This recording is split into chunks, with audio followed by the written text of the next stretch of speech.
नमस्कार, मैं हूं मोहित कमल श्रीमाली। आप सभी का आपके अपने चैनल में स्वागत करता हूं। आज हम बात करने जा रहे हैं महाशिवरात्रि की। महाशिवरात्रि पर 10 ऐसे छोटे उपाय जिससे हमारा जीवन संवर जाए, और उसी के साथ में नवग्रहों की चाल को देखते हुए उसके ऊपर भी छोटे उपाय और दान, जिससे हम हमारे आने वाले जीवन के लिए कुछ बेहतर कर पाएं। तो सबसे पहले बात करते हैं महाशिवरात्रि की। महाशिवरात्रि जो कि महादेव का पर्व है, कैसे शुरू होता है, क्या मुहूर्त में शुरू होता है, उसके ऊपर थोड़ी जानकारी पहले आपको बता देता हूं। तो फाल्गुन मास के कृष्ण पक्ष की त्रयोदशी तिथि को महाशिवरात्रि का पर्व मनाया जाता है, और महाशिवरात्रि पर्व रात्रि व्यापनी होने पर विशेष फल मिलता है।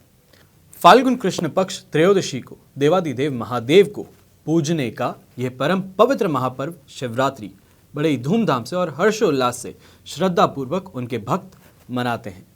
इस बार महाशिवरात्रि के दिन श्रवण नक्षत्र का साक्षी सर्वार्थ सिद्धि योग, अमृत योग और त्रयोदशी प्रदोष का योग बना है, जो शिव भक्तों के लिए बहुत ही ज़्यादा फलदायी होगा।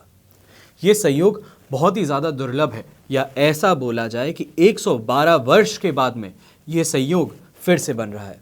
इस संयोग में भगवान शिव के रुद्राभिषेक का पाठ करना आपके लिए बहुत ही ज़्यादा आवश्यक भी है। शिव विशेष वरदान भी देते हैं, लेकिन शिव जितने भोले हैं और जितने आसानी से प्रसन्न होने वाले देवताओं में हैं, उनका गुस्सा भी उतना ही प्रलयंकारी है, भयंकर है और डरा देने वाला है। कहते हैं कि जिस दिन शिव जी ने अपनी तीसरी आंख खोल दी, उसी दिन दुनिया का अंत निश्चित है।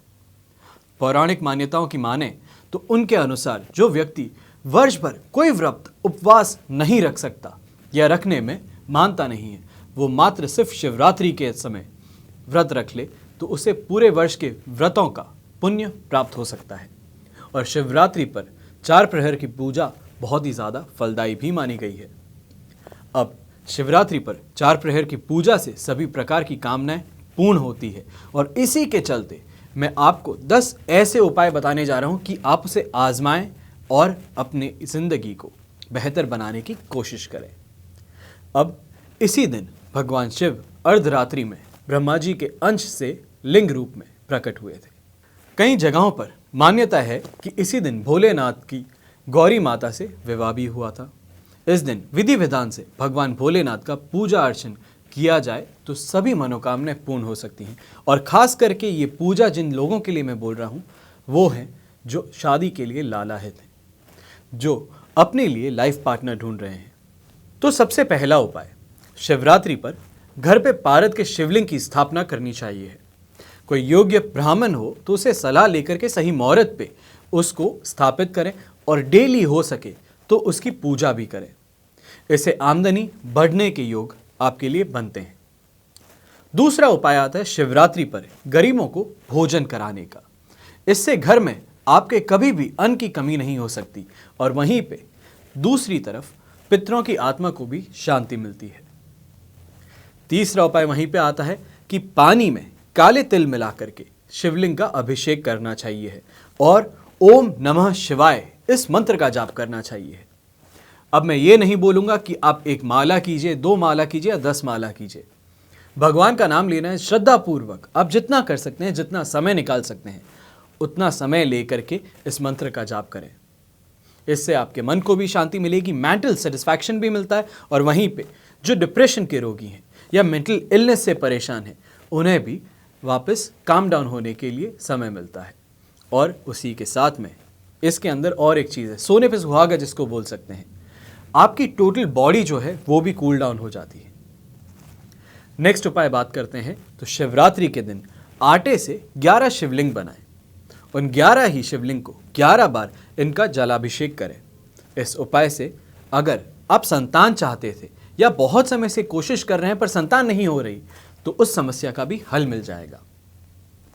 दूसरा उपाय, शिवलिंग का 101 बार जलाभिषेक करें।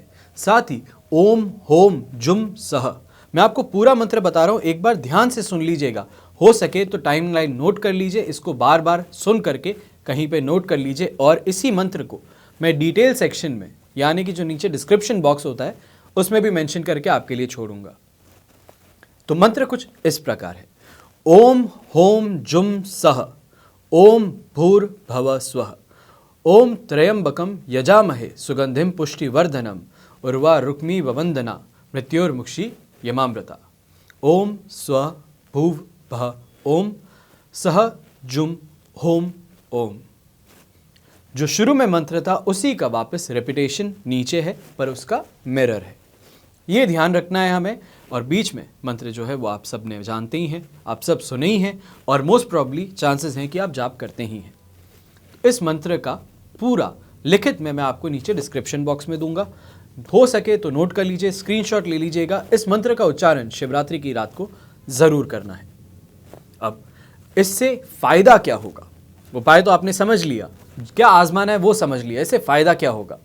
तो अगर घर में कोई भी रोगी है या कोई बार बार बीमार हो जाता है, चाहे बार बार सिर दुखता है, एसिडिटी की प्रॉब्लम है, बार बार बीमार पड़ जाते हैं, कहीं ना कहीं पे चोट लग जाती है, ऐसी कोई भी समस्या है, तो उनको इस उपाय को ज़रूर करना चाहिए। बहुत ही ज़्यादा लाभकारी सिद्ध हो सकता है।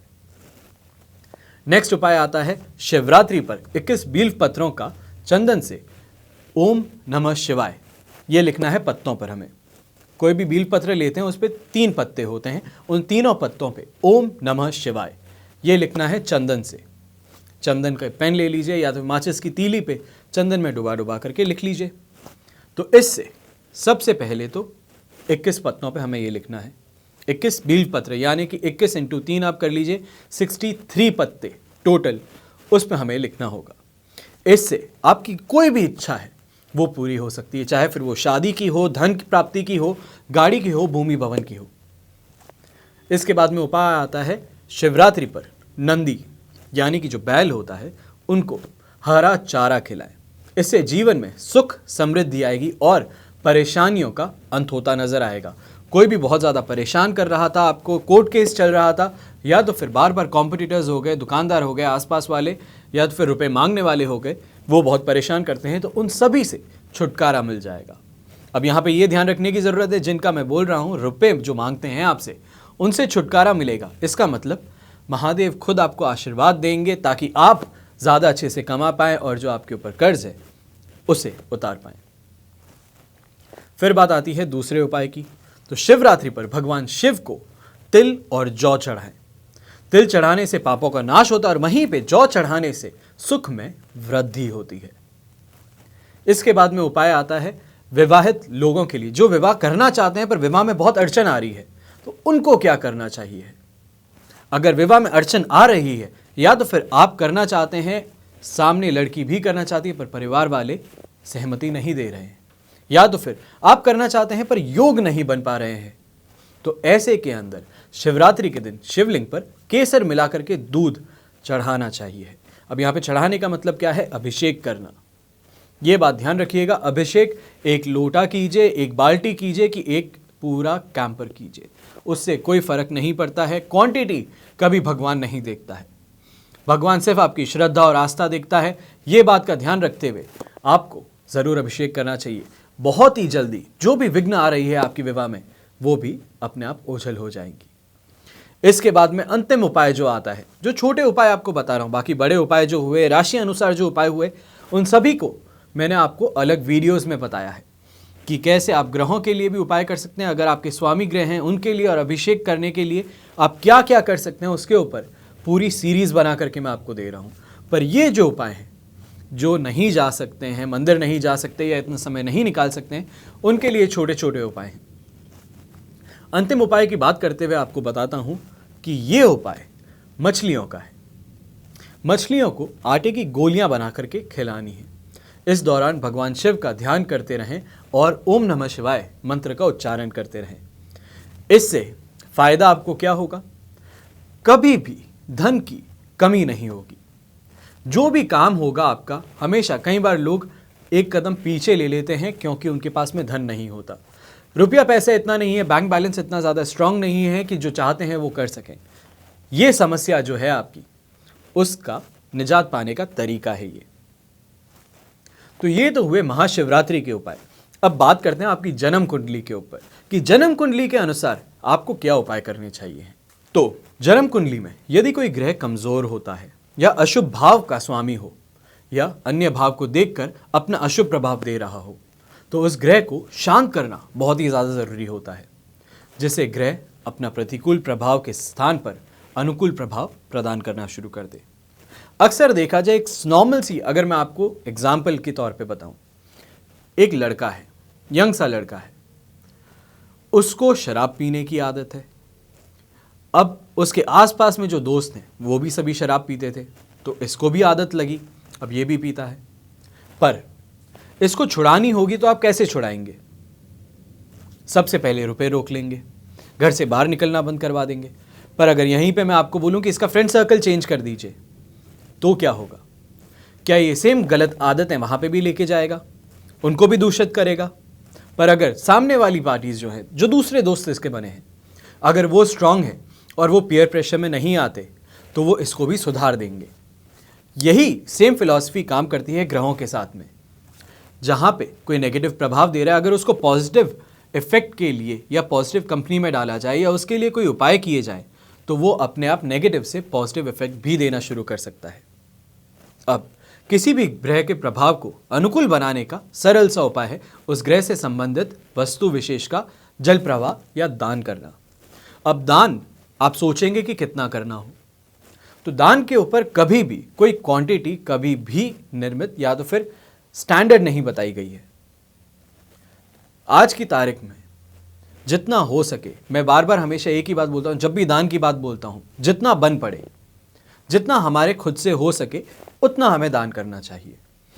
ज़रूरी नहीं है कि हमारी इनकम का 10% हुआ, 1% हुआ, इतना हमें दान करना ही करना है।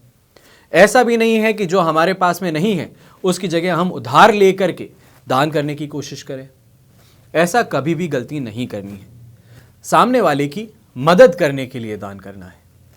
इससे ग्रह के अशुभ प्रभाव को हम कम कर सकते हैं।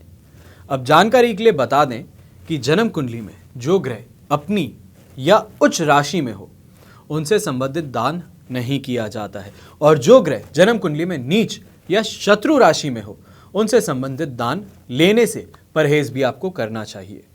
बल्कि ज्योतिष अनुसार ऐसे ग्रह से संबंधित चीज़ों के दान आपको करने चाहिए, जो मैं आपको बताने वाला हूँ। तो नवग्रहों से संबंधित वस्तुएं आपको आगे बता रहा हूँ। सबसे पहले बात करते हैं सबसे पहले ग्रह सूर्य की। सूर्य की ताप तो बहुत है, पर इसके लिए अगर आपको पॉजिटिव इफेक्ट्स चाहिए अपनी कुंडली में, सबसे पहले तो ये बता दूं कि पॉजिटिव और नेगेटिव इफेक्ट्स कैसे आपको मालूम चलेंगे।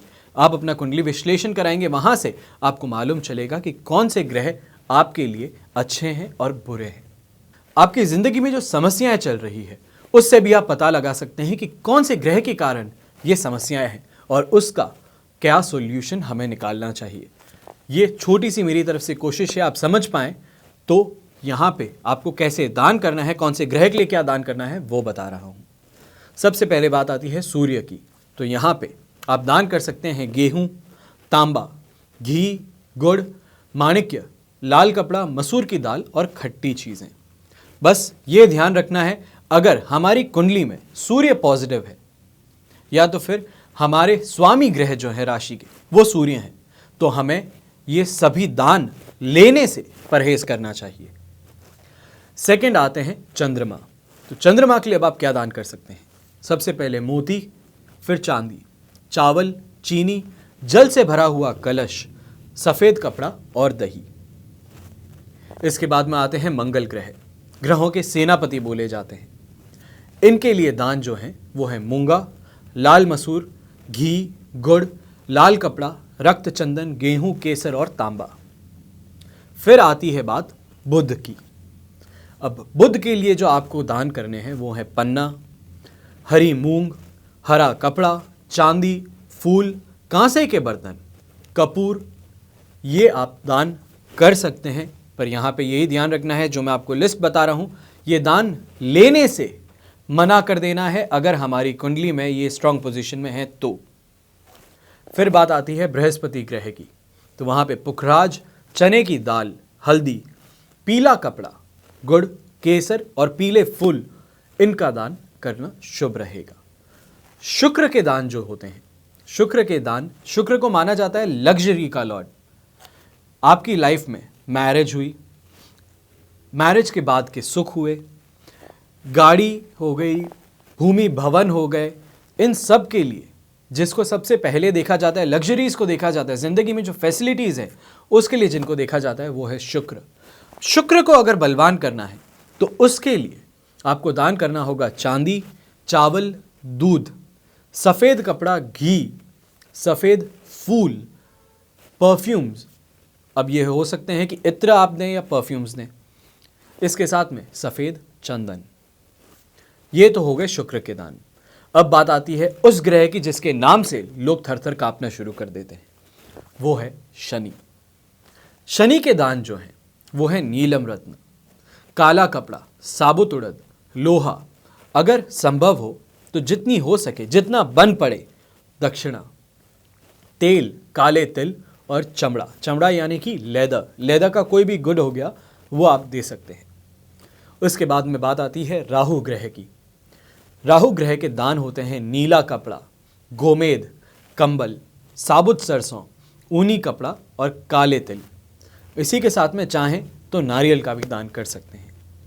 अंत में बात आती है केतु ग्रह की। अब केतु ग्रह के लिए जो दान है वो है 7 प्रकार के अनाज मिला करके एक साथ में उसका दान कर सकते हैं। काजल का दान कर सकते हैं। झंडा जो होता है वो पुजारी जी को आप दान कर सकते हैं ताकि मंदिर के ऊपर लगाया जा सके। वुलन क्लोथ जो होते हैं, वुलन क्लोथ का मतलब ऊनी कपड़े जो होते हैं, उनका दान कर सकते हैं और साथ ही साथ तिल का भी दान कर सकते हैं। ये हुए सारे ही ग्रहों के क्या दान करने चाहिए आपको। उसके साथ में कुछ 10 ऐसे छोटे उपाय जिनको आपको ज़रूर आजमाना चाहिए इस बार महाशिवरात्रि पर।